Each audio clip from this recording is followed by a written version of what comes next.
Be ready. 15 seconds.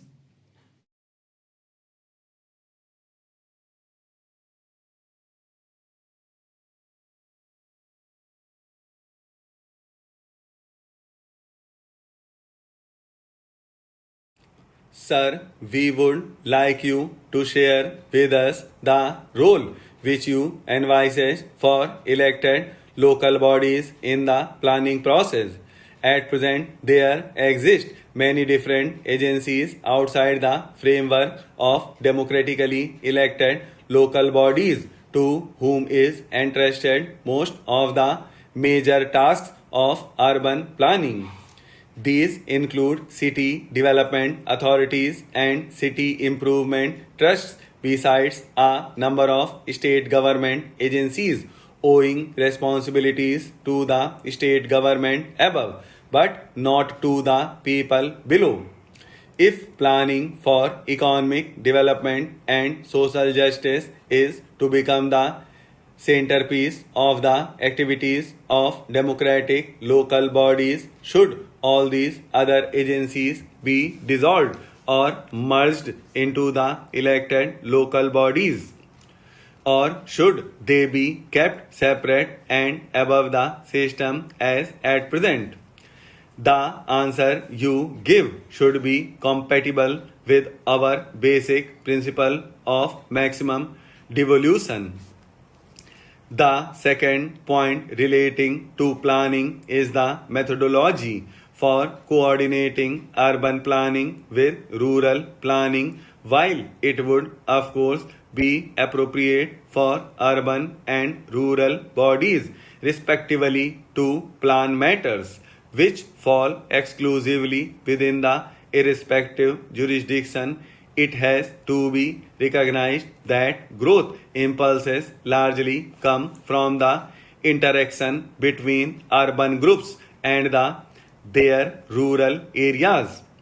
It is because the linkages between town and country are so crucial to growth that many state governments have established bodies like the District Planning Board or the District Planning and Development Council to identify and strengthen these linkages. The tragedy is that, in the name of coordination, district planning board have been established outside the framework of democratically elected local bodies and generally placed under the charge of a minister appointed by the state government. Thus, the most crucial planning functions and much of the effective decision making power, as also the allocation of the bulk of finances, has been vested in bodies which are outside the democratic framework of local government and are dominated by ministers appointed by the state government.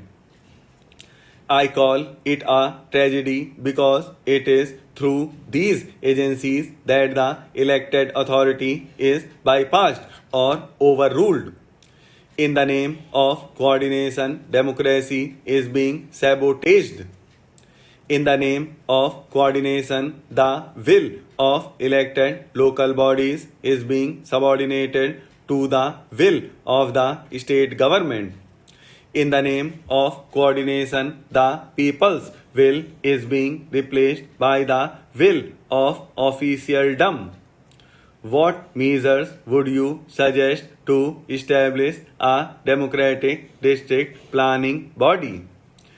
The second major act of devolution envisaged in the Panchayati Raj Bill is the implementation of development schemes relating to the subjects set out in the proposed 11th schedule. We would wish you to pool your experience of the different states of India and suggest the subjects which might be set out in a separate schedule in respect of which constitutional authority would be available for the meaningful devolution of powers to urban panchayats. The financial condition of municipal bodies at all level is pitiable. They barely have the funds to sustain themselves. They are unable to even maintain community assets and services, let alone create new ones. Debt and default are widespread. There is fiscal irresponsibility allied to financial indiscipline.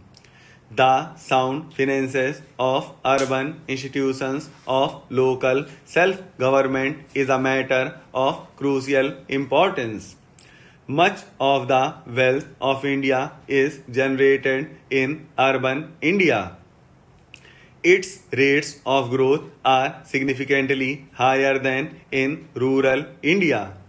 The asset which municipal bodies sit on, namely urban land, is a very valuable commodity whose values goes on increasing rapidly. We would like you to examine in depth all questions relating to the financial health or urban bodies. You have numerous reports on the subject prepared by committees established by both the central and state governments.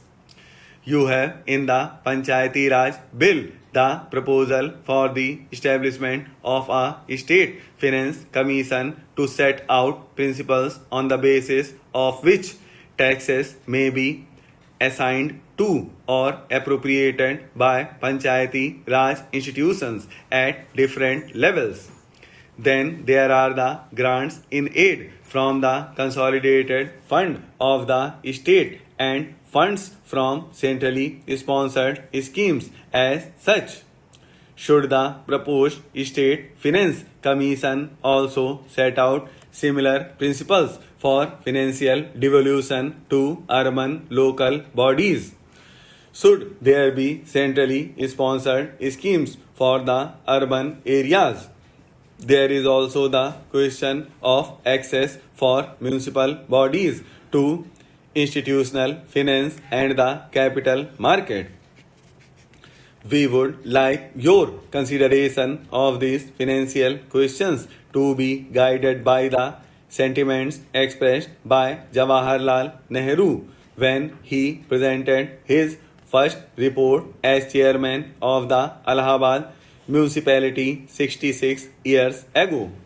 Finally, we would like you to consider issues that are vital for efficient municipal administration but are not perhaps amenable to settlement through a constitutional provision.